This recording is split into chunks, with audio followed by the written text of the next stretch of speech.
লক্ষ্যটাকে স্থির করা যে আমি যেভাবেই হোক, যত প্রতিকূলতা আসুক, নানান প্রতিকূলতার মধ্যে আমি ওই জায়গায় পৌঁছাবো। আসলে আমরা যে পরিকল্পনা করি ভবিষ্যৎ নিয়ে, যে আমরা সামনে কি করব, এই পরিকল্পনা নিয়ে আমরা পরবর্তীতে আর কাজ করতে পারি না। সে বিষয়ে আপনার মতামত কি? আমাদের যে ভবিষ্যৎ পরিকল্পনা বা সামনে সে যে আমি 10 দিন পর বা 1 মাস পর একটা কাজ করবো, একটা জবে যাবো, বা একটা ব্যবসা বাণিজ্য আমি দাঁড় করাবো, একটা বিজনেস, ভালো বিজনেস করবো। সবাই একটা প্ল্যানিং থাকে বা একটা লক্ষ্য থাকে, কিন্তু আসলে এই লক্ষ্যটা আপনি কিভাবে দেখতেছেন বা যে লক্ষ্য নিচ্ছে সে কিভাবে দেখতেছে, এই বিষয়টা বেশি ফোকাস করে।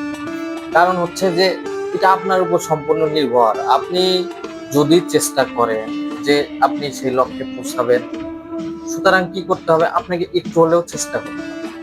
আপনি যদি চেষ্টা করেন, সেই জায়গায় দেখা যাবে আপনার হেল্পিং হ্যান্ড চলে আসছে, যে কোনো জায়গা থেকে একজন আপনাকে সহযোগিতা করবে, যে আপনি এতটুকু চেষ্টা করছেন, আপনাকে যেন আরেকজন এসে এতটুকু পরিমাণ আপনাকে উঠাই দিচ্ছে, তার মানে আপনার চেষ্টা আছে লক্ষ্যে পৌঁছানো।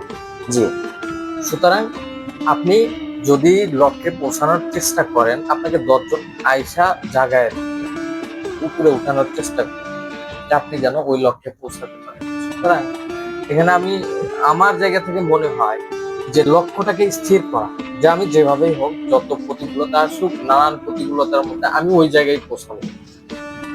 ঠিক আছে, জি। এই জায়গাটা শুধু আপনাকে ঠিক করতে হবে। তাহলে আমার মনে হয় না যে এই ল্যাকিং গুলো থাকবে, বা এই যে পরবর্তীতে যে আমরা কাজ করতে পারি না, এই বিষয়গুলো থাকবে। ধন্যবাদ। তার মানে আমার সামনে আমার পরিকল্পনা নিয়ে কাজ করতে হবে সঠিকভাবে। অবশ্যই, অবশ্যই। জি।